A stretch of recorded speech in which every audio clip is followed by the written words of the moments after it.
नमस्कार, आप देख रहे हैं न्यूज नेशन में हूं पेनास त्यागी। क्वेश्चन आवर में सबसे पहले बात करते हैं आतंक के आका हाफिज सईद की नजरबंदी की, हाउस अरेस्ट की। ये वही शख्स है जिसने मुंबई पर हमला कराया। उसे पाकिस्तान ने पहले नजरबंद किया और अब एफआईआर की भी तैयारी हो रही है, ऐसी खबरें आ रही हैं। इस कार्रवाई के जरिए पाकिस्तान दुनिया को दिखाने की कोशिश कर रहा है कि वो आतंक के खिलाफ गंभीर है।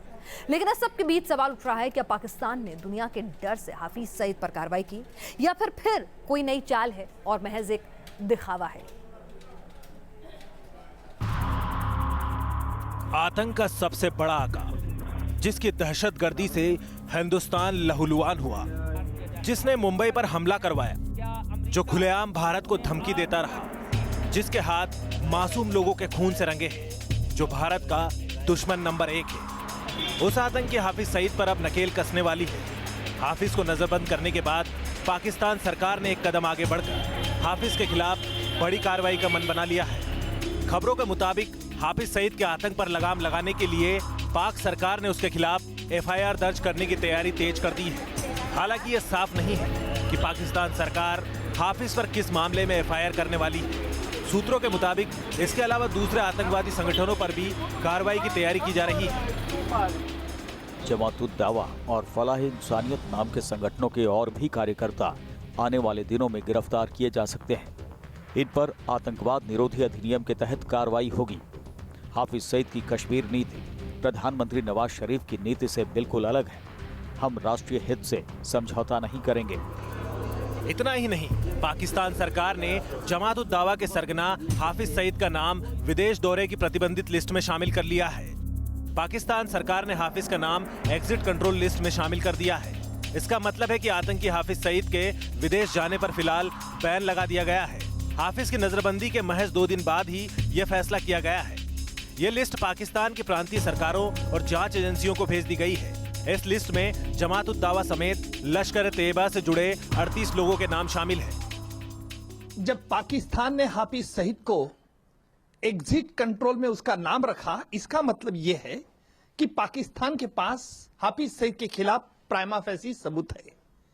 लेकिन पाकिस्तान जब मांग कर रहा है कि भारत ने उसे पुख्ता सबूत देना चाहिए तभी वो एफआईआर दर्ज करेंगे, इसका मतलब ये चोर उल्टा कोतवाल को डांटे। पाकिस्तान का झंडा हाफिज का नाम एग्जिट कंट्रोल लिस्ट में डाला है।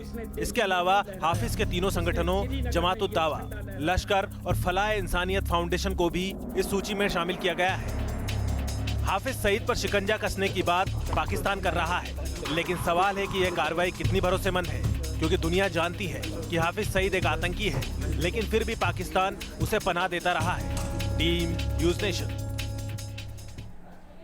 दुनिया में आतंक के खिलाफ आवाज उठ रही है। अमेरिका के राष्ट्रपति ट्रंप ने भी आतंक के खिलाफ हुंकार भरी है। ऐसे में क्या माना जाए कि ट्रंप के दबाव में पाकिस्तान ने हाफिज के खिलाफ कार्रवाई की। जिस तरह से पूरी दुनिया आतंक के खिलाफ एकजुट दिख रही है, ऐसे में क्या पाकिस्तान ने डर के मारे हाफिज पर घेरेबंदी का ऐलान किया है या फिर हाफिज पर एक्शन की बात महज पाकिस्तान का दिखावा है? जिस आतंकी हाफिज सईद के खिलाफ भारत कई बार सबूत दे चुका है, जिंदा आतंकी के कबूलनामे से लेकर आतंकी साजिश का काला चिट्ठा भारत ने पाकिस्तान को दिया है, लेकिन इसके बाद भी पाकिस्तान हाफिज को पनाह देता रहा। अब पाकिस्तान ने हाफिज सईद की नजरबंदी की और एफआईआर की बात कर रहा है। ऐसे में सवाल उठता है कि क्या पाकिस्तान दुनिया के डर से हाफिज सईद पर कार्रवाई करने को मजबूर हुआ? जानकारों की माने तो आनन फानन में की जा रही इस कार्रवाई का मकसद अमेरिका को खुश करना है, क्योंकि ट्रंप सरकार की तरफ से इशारा था कि अगर आतंक को लेकर पाकिस्तान का रिकॉर्ड नहीं सुधरा तो माइग्रेशन बैन की फहरिस्त में पाकिस्तान का नाम भी हो सकता है। और मुमकिन है कि इसी वजह से हाफिज को पहले नजरबंद किया गया और फिर एफआईआर की इस नौटंकी को अंजाम दिया गया हो। अगर आपको आतंकवाद के खिलाफ लड़ाई छेड़कर आतंकवाद को ख़त्म करने का अहद कर लिया है आपने, तो एक ऐसे ख़तरनाक आतंकवादी जिसके खिलाफ बहुत सारा सबूत है, उसके खिलाफ एक्शन लेने का यह तरीका नहीं होता। उसे आप कैद खाने में डालते, हाई सिक्योरिटी सेल में रखते, उसके खिलाफ चार्ज दाखिल करके उसको प्रोसिक्यूट करके तुरंत शिक्षा दिलवाने की बात करते। ये कुछ नहीं हो रहा है। ये तो वहाँ एक मेहमान की तरह से उन्हें रख दिया गया है और सारे विश्व को ये बताने की कोशिश की जा रही है कि हम भी आतंकवाद के खिलाफ लड़ाई में शामिल हैं। मुझे लगता है इससे काम नहीं चलेगा। ऐसी जानकारी है कि 20 जनवरी को ट्रंप के सत्ता संभालने से पहले ही अमेरिका ने पाकिस्तान पर दबाव बनाना शुरू कर दिया था। जनवरी के दूसरे हफ्ते में अमेरिका के असिस्टेंट सेक्रेटरी ऑफ स्टेट ने पाकिस्तानी राजदूत से मुलाकात कर आतंकवाद के खिलाफ कड़े कदम उठाने के लिए कहा था। अमेरिका ने एक रिपोर्ट का हवाला देते हुए पाक पर दबाव बनाया था और हाफिज लश्कर को मिलने वाली फंडिंग पर सवाल उठाए थे। अमेरिका ने पाक को साफ कह दिया था कि अगर आतंक के खिलाफ उचित कार्रवाई नहीं की गई तो पाकिस्तान पर बैन लगाया जा सकता है। उनको बहुत पहले ये करना चाहिए था। मैं मानती हूँ कि ये सिर्फ दिखावा है और अंतर्राष्ट्रीय वर्ल्ड कम्युनिटी जानता है कि हाफिज सईद को पकड़ना और किस ढंग से खत्म करना, उसके लिए हर एक देश तैयार। अब देखना है कि पाकिस्तान की हाफिज पर की गई कार्रवाई का अंजाम क्या होता है और क्या वाकई पाकिस्तान हाफिज सईद को सजा दिलाने के लिए गंभीर है। Team news nation. तो पाकिस्तान आतंक पर कार्रवाई करने का ढकोसला तो कर रहा है, लेकिन पाकिस्तान के चेहरे का नकाब अब उतरता जा रहा है। दुनिया के देश अब पाकिस्तान से न केवल दूरी बना रहे हैं, बल्कि खबर यह है कि कुवैत ने पाकिस्तान के नागरिकों को अपने देश में आने पर बैन लगा दिया है। हालांकि पाकिस्तानी मीडिया इस खबर का खंडन कर रहा है, लेकिन बात से एक बात तो तय होती दिख रही है कि पाकिस्तान दुनिया में अब कहीं ना कहीं अलग थलग पड़ता हुआ नजर आ रहा है। पाकिस्तान हाफिज सईद को नजरबंद करने का ढोंग भले ही रचता रहे, पाकिस्तान भले ही खुद को आतंकवाद से पीड़ित देश बताता रहे, लेकिन पाकिस्तान की हकीकत क्या है ये पूरी दुनिया अब जान चुकी है।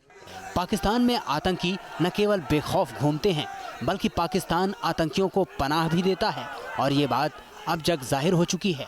शायद इसीलिए अब पाकिस्तान का साथ उसके पुराने दोस्त भी छोड़ते हुए नजर आ रहे हैं। पाकिस्तान को सबसे करारा झटका दिया है कुवैत ने। खबरों के मुताबिक कुवैत ने एक बड़ा फैसला लेते हुए पाकिस्तान और अफगानिस्तान के अलावा 3 देशों से आने वाले लोगों पर बैन लगा दिया है। कुवैत सरकार के फैसले के मुताबिक पाकिस्तान से अब कोई भी नागरिक कुवैत नहीं जा पाएगा। अफगानिस्तान, सीरिया, इराक, इन देशों के टूरिज्म और बिजनेस वीजा पर भी रोक लगा दी गई है। पाकिस्तान पर कुवैत का बैन लगाना हैरान करने वाला है, क्योंकि पाकिस्तान कुवैत को अपना अहम कारोबारी पार्टनर बताता रहा है। बताया जा रहा है कि कुवैत सरकार इस फैसले के बारे में पिछले साल से ही विचार कर रही थी, जब कुवैत में एक शिया मस्जिद के बम ब्लास्ट में 27 लोगों की मौत हो गई थी। हालांकि कई लोग इस फैसले को अमेरिकी राष्ट्रपति ट्रंप का भी असर मान रहे हैं, क्योंकि डोनाल्ड ट्रंप ने शपथ लेने के बाद 7 मुस्लिम देशों से आने वाले लोगों पर बैन लगा दिया था। हिंदुस्तान ने भी पाकिस्तान को दुनिया के सामने अलग थलग करने की मुहिम छेड़ रखी है। ऐसे में अब पाकिस्तान हर मोर्चे पर अकेले पड़ता जा रहा है। अगर कुवैत सरकार के बैन की खबर सही है तो फिर साफ हो गया है कि दुनिया में पाकिस्तान की छवि एक आतंकी राष्ट्र के रूप में बनती जा रही है और आने वाले दिनों में अगर दुनिया के दूसरे मुल्क भी पाकिस्तान को बैन करते हैं तो फिर अचरज नहीं होना चाहिए। Team news nation. हालांकि पाकिस्तान का मीडिया इस तरह की खबरों से इनकार कर रहा है, लेकिन एक बात तो तय है कि पाकिस्तान पूरी दुनिया में अलग थलग पड़ता जा रहा है और शायद इसी डैमेज कंट्रोल में पाकिस्तान ने हाफिज सईद पर नकेल भी कसी है। बहरहाल, काले धन वालों के खिलाफ सख्ती और दूसरी ओर टैक्स चोरी करने वाले लोगों की शामत, सरकार की सोच यही है। अब ऐसे लोगों पर शिकंजा कसेगा जिन्होंने टैक्स वक्त पर फाइल नहीं किया। मोदी सरकार सख्त रुख अपना रही है। वक्त पर टैक्स फाइल ना करने वालों पर अब फाइन की तैयारी कर ली गई है। क्या कुछ तैयारी सरकार ने की है, आइए आपको बताते हैं उसके बारे में विस्तार से। सरकार ने इनकम टैक्स देने वालों को बजट में भले ही राहत देने का काम किया हो, लेकिन अब टैक्स की चोरी करने वालों की खैर नहीं। इनकम टैक्स वक्त से फाइल नहीं करने वालों को अब कड़ा जुर्माना भरना होगा। 5 लाख से कम आय वालों को देरी पर 1000 का जुर्माना लगाया जाएगा। 5 लाख से ज्यादा आय वालों को 5000 का जुर्माना देना होगा और 31 मार्च के बाद भी इनकम टैक्स रिटर्न फाइल न करने पर 10,000 का जुर्माना लगेगा। सरकार ने साफ कर दिया है कि टैक्स की चोरी किसी भी कीमत पर बर्दाश्त नहीं होगी। अभी तक जो टाइम मिला हुआ था रिवाइज रिटर्न फाइल करने का टाइम तो 1 साल तक और था, उसको हमने कर्टेल कर दिया है कि इसी फाइनेंशियल ईयर के अंतर्गत सभी करदाता अपनी रिटर्न फाइल करें। अगर टाइम पे फाइल नहीं कर रहे हैं तो जिनकी आय 5 लाख से अधिक है, दिसंबर तक अगर उनको फाइल करेंगे तो 5,000 की पेनल्टी लगेगी। दिसंबर के बाद फाइल करेंगे तो 10,000 की पेनल्टी लगेगी। लेकिन जो छोटे करदाता हैं, 5 लाख से कम की इनकम के हैं, उनके 1,000 रुपये की पेनल्टी लगेगी। इतना ही नहीं, पॉलिटिकल पार्टीज को चंदा देने वालों पर भी सरकार की नजर है। अगर 2000 से ज्यादा कैश में किसी ने चंदा दिया तो उस पर भी नकेल कसी जाएगी। वास्तव में राजनीतिक दलों की पारदर्शिता रहनी चाहिए और ये मैं इसलिए भी कह रहा हूँ, मैं राजनीति में लंबे समय से हूँ और अगर राजनीतिक व्यक्ति ही अगर देश के प्रति ईमानदार नहीं है तो देश का भला कैसे होगा। इसलिए मुझे लगता है ये एक अच्छा कदम उठाया गया है, इसके अच्छे परिणाम और सही लोग राजनीति में आएंगे। आंकड़ों की माने तो 50 लाख कंपनी में से सिर्फ 9.5 लाख कंपनियां ही ITR फाइल कर रही हैं। ऐसे निजी खातों की पहचान की जा रही है जिसमें लेन देन संदेह के दायरे में है। अब तक 18 लाख खाते ऐसे मिले हैं जिनमें नोटबंदी के बाद 5 लाख की रकम जमा कराई गई है। 2 दिनों में 13 लाख खाता धारकों को नोटिस भेजा जा चुका है। सरकार एक तरफ टैक्स चोरों को कड़ी हिदायत दे रही है तो वहीं टैक्स के दायरे से बाहर के लोगों से 5% का टैक्स देकर देश बनाने की मुहिम में शामिल होने की अपील भी पहली बार ही की गई है। ITR ना फाइल करने वालों पर भी सरकार ने शिकंजा कसने की तैयारी कर ली है। अब उन पर जुर्माने की तैयारी में है सरकार। दूसरी तरफ अगर आपने नोटबंदी के दौरान 5 लाख से ज्यादा रकम बैंकों में जमा की है तो उसका सवाल जवाब से भी अब आपको गुजरना पड़ेगा। जाहिर तौर पर सरकार आयकर रिटर्न ना भरने वालों और कर चोरी और करने वालों को छोड़ना नहीं चाहती। वीडियो जर्नलिस्ट कमल किशोर के साथ सैयद आमिर हुसैन, न्यूज़ नेशन, दिल्ली। कानपुर में एक बिल्डिंग गिरती है, चारों ओर मौत का मातम पसरता है। करीब 50 मजदूरों के दबे होने की आशंका थी। कुछ बचा लिए गए लेकिन कईयों की जंग अभी जारी है और हर गुजरता लम्हा उन पर भारी नजर आ रहा है क्योंकि हर गुजरते लम्हे के साथ जिंदगी हार रही है। लेकिन इस सब के बीच एक आशा की किरण उस वक्त आई जब सुबह सुबह एक जिंदा शख्स को उससे बाहर निकाला गया और एक बार फिर साबित हो गया, जाको राखे साइयां मार सके ना कोई। बड़ी बड़ी मशीनों का शोर है लेकिन खामोशी कलेजा चीर देती है। मलबे में जिंदगी की तलाश हो रही है। लम्हा सदियों सा भारी है लेकिन उम्मीदें जिंदा हैं क्योंकि सांसों की डोर अभी बाकी है और इसीलिए इस पिता के लब पर बस दुआ है। NDRF की टीम और जवान बचाव के लिए शिद्दत से जुटे हैं और हाथ जोड़े ये पिता बस उनकी ओर देख रहा है, इंतजार कर रहा है उस लम्हे का जब उसकी लाडली की किलकारी गूंजेगी। उस एक लम्हे के लिए इस पिता की बेचैनी बढ़ती जा रही है। कानपुर में हुए बिल्डिंग हादसे में इस पिता की 3 साल की बेटी भी दब गई। 17 घंटे गुजर चुके थे और इसलिए मासूम पर खतरा बढ़ता जा रहा था। सबकी जुबान पर बस एक ही सवाल था, क्या मासूम मौत को मात दे पाएगी? कि तभी मलबे के बीच से जिंदगी ने आवाज लगाई तो सभी के चेहरे पर मुस्कान तैर गई। बचाव दल ने राहत की सांस ली।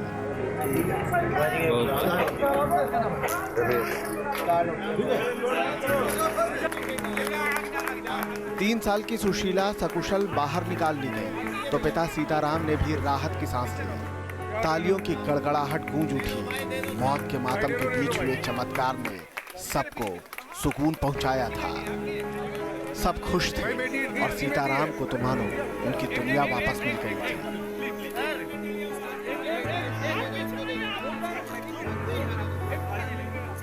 सत्रह घंटे तक जंग लड़ने के बाद 3 साल की सुशीला ने मौत को मात दे दी थी। या शायद ये चमत्कार था जिससे सुशीला ने ये जंग जीत ली। न चेहरे पर कोई जख्म नजर आया, न हाथ पैर पर चोट के निशान दिखे। कान पर एक खरोच जरूर थी लेकिन सीताराम के लिए तो उनकी लाडली का बच जाना ही काफी था। कानपुर से अनिल यादव के साथ टीम न्यूज़ नेशन। तो उस नन्ही मासूम ने मौत को दी बात। आइए आपको दिखाते हैं इस बीच किसानों की हालत की एक खबर। देश का अन्नदाता अगर आपकी फसल को सड़क पर फेंकने को मजबूर हो जाता है तो आप इसे क्या कहेंगे? देश के कई इलाकों से इन दिनों इसी तरह की खबरें सामने आ रही हैं। कहीं टमाटर की फसल किसान परेशान होकर सड़कों पर फेंक रहा है तो कहीं दूसरी सब्जियों को वो विरोध का तरीका अपनाकर सड़कों पर फेंक रहा है। उसका कहना है कि बाजार का भाव लगातार गिर रहा है, जितनी उसकी लागत है उतने भी पैसे उसे नहीं मिल पा रहे हैं, तो इससे तो अच्छा वो सड़क पर यूं ही फसल बर्बाद करता।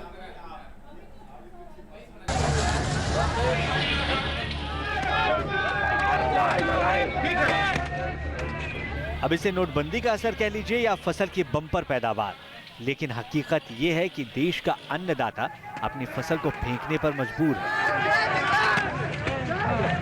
हालात ये हैं कि किसानों को सब्जियों की कीमत तक वसूल नहीं हो रही, लागत तक नहीं निकल रही है।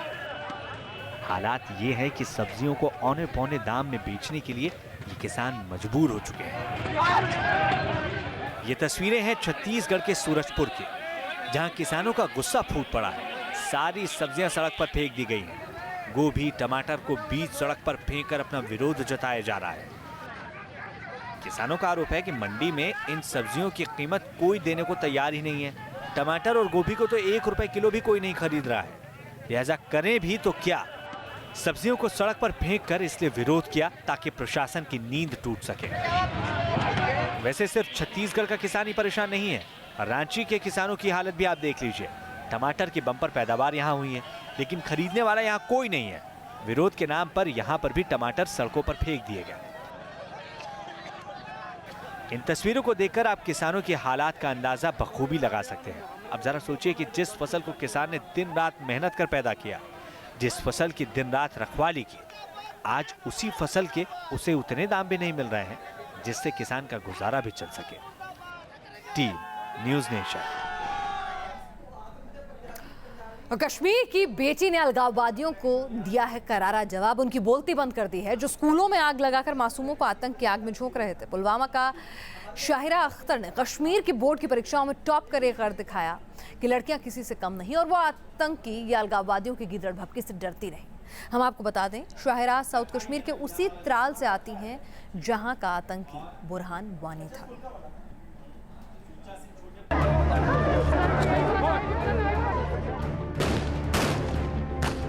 हिजबुल का आतंकी बुरहान वानी, दहशत का एक ऐसा चेहरा जिसकी वजह से घाटी महीनों तक सुलगती रही। आतंक के कैंप से निकलते शोलों ने तालीम हासिल करने के ख्वाहिशमंदों के सपनों को खाक करना शुरू कर दिया। घाटी में अंधकार की जो साजिश आतंकियों ने रची, उसे एक और चेहरे ने अपनी जिद से नाकाम कर दिया और अपनी इस कामयाबी से उसने कईयों के सपनों की दुनिया को फिर से रोशन कर दिया। और ये चेहरा है पुलवामा की शाहिरा अख्तर का। 17 साल की शाहिरा ने गोली बारूद के शोर के बीच खुद को कलम और किताबों की दुनिया में कैद कर लिया। जब भटकते युवक अपनी ही फौज पर पत्थर बरसा रहे थे, उस वक्त शाहिरा अपने बुलंद मुस्तकबिल की तैयारियों में जुटी थी। उसकी खुशी का तब ठिकाना ना रहा जब कश्मीर की बोर्ड परीक्षा में टॉप करने की खबर उस तक पहुंची। मुझे बहुत खुशी है कि मैंने 12th के एग्ज़ामिनेशन में जो हमारा बोर्ड का एग्ज़ाम हुआ उसमें 500 में 498 मार्क्स लाए। और मैं बस अल्लाह ताला का शुक्र करना चाहूँगी और उन सब का जिन्होंने मुझे मदद की ये फीट हासिल करने में। शाहिरा साउथ कश्मीर के उसी त्राल से है जहाँ का बुरहान वानी था। बुरहान वानी की मौत के बाद स्कूल बंद हो गए थे, लेकिन शाहिरा ने घर में ही रहकर पढ़ाई की। अपनी लाडली की कामयाबी पर शाहिरा के माता पिता भी खुशी से फूले नहीं समा रहे। हम बहुत खुश हैं, उससे बढ़कर हमारे लिए क्या खुशी होगी कि हमारी बेटी ने इतने मार्क्स लाए टीडीसी में और मैट्रिक में भी उसने 2nd पोजीशन लाई। अल्लाह ताला से दुआ करता हूँ कि आइंदा भी ये इसी तरह से फूले और फले। कश्मीर की बेटी शाहिरा आज कामयाबी का एक नया नाम बन चुकी है। शाहिरा कश्मीर की नई दबंग गर्ल है, लेकिन वो तमाम विवादों से परे अमन की ऐसी दुनिया की ख्वाहिशमंद है जहां किसी परिंदे की उन्मुक्त उड़ान पर दहशत की काली निगाहें नहीं पड़ती है। Team news nation. तो ये जवाब है उन अलगाववादियों को जिन्होंने स्कूल बंद करने की धमकियां दी थी। अब सीधे लिए चलते हैं आपको जन्नत में। घबराइए नहीं, हम उस जन्नत की बात नहीं कर रहे, हम बात करें धरती पर उस जन्नत की जहां जाने की चाह हर इंसान की रहती है। ये कश्मीर है जहां इस वक्त सब कुछ सफ़ेद है। इस साल हुई अच्छी बर्फबारी ने यहाँ का मौसम खुशनुमा बना दिया है और वहाँ शुरू हो गए हैं स्नो विंटर गेम्स।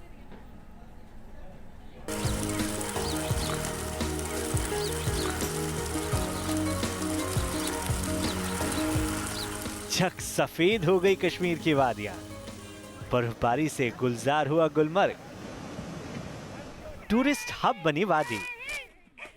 इस दफा बर्फबारी ने जैसे ही पिछले 26 साल का रिकॉर्ड तोड़ा, वैसे ही कश्मीर की फिजा मानो बदल गई हो। आतंक के साए से शांत पड़ी वादी इन दिनों सैलानियों की मौज मस्ती के शोरगुल से चहक उठी है। घाटी का जर्रा जर्रा सफेद बर्फ की आगोश में है। इस वक्त सैलानियों में सबसे ज्यादा आकर्षण की जगह है गुलमर्ग। अब जरा यहाँ का नजारा देखिए, वाकई खुशनुमा सा। चारों तरफ 5-5 फीट बर्फ पड़ी है और कहीं कहीं तो 10 फीट ऊंची बर्फ भी देखी जा सकती है। कुदरत की इस खूबसूरती का मजा लेने के लिए लोग दूर दूर से गुलमर्ग पहुंच रहे हैं। कश्मीर में इस बार ऐसी बर्फबारी हुई है कि पिछले 26 साल का रिकॉर्ड तोड़ गया है। वहीं इस बर्फबारी की वजह से जो टूरिस्ट हैं जो कश्मीर का रुख कर रहे हैं वो बहुत ही ज़्यादा एंजॉय करने लगे हैं। इनसे बात करते हैं, इनसे देखते हैं कि ये कैसे एंजॉय कर रहे हैं अपनी हॉलीडेज़ को। आपसे बात करना हम चाहेंगे, आप बहुत ही एंजॉय कर रहे हैं बर्फबारी को। पहले आपका नाम? मेरा नाम विजय पांडे है और मैं मुंबई से हूँ। विजय जी, इतनी बर्फ क्या आपने पहली बार देखी है? क्योंकि मैं कश्मीर में रहता हूँ और मैंने इतनी बर्फ नहीं देखी। हम लोगों के लिए तो नया ही है क्योंकि हम लोग महाराष्ट्र में रहते हैं, तो महाराष्ट्र में बर्फ तो भूल ही जाओ, फ्रिज के अलावा कहीं नहीं दिखती है। और हम 10 दिन के लिए यहाँ पे आए हैं कश्मीर में, सिर्फ घूमने के लिए आए हैं और बर्फ का मजा लेने आए हैं। प्रकृति के इस तोहफे ने जहाँ सैलानियों के चेहरे पर खुशी ला दी है, वहीं घाटी में रहने वाले लोगों की कमाई में भी 4 चांद लग गए हैं। ऐसा नहीं है कि सिर्फ दूसरी जगहों से लोग गुलमर्ग का दीदार करने पहुंच रहे हैं।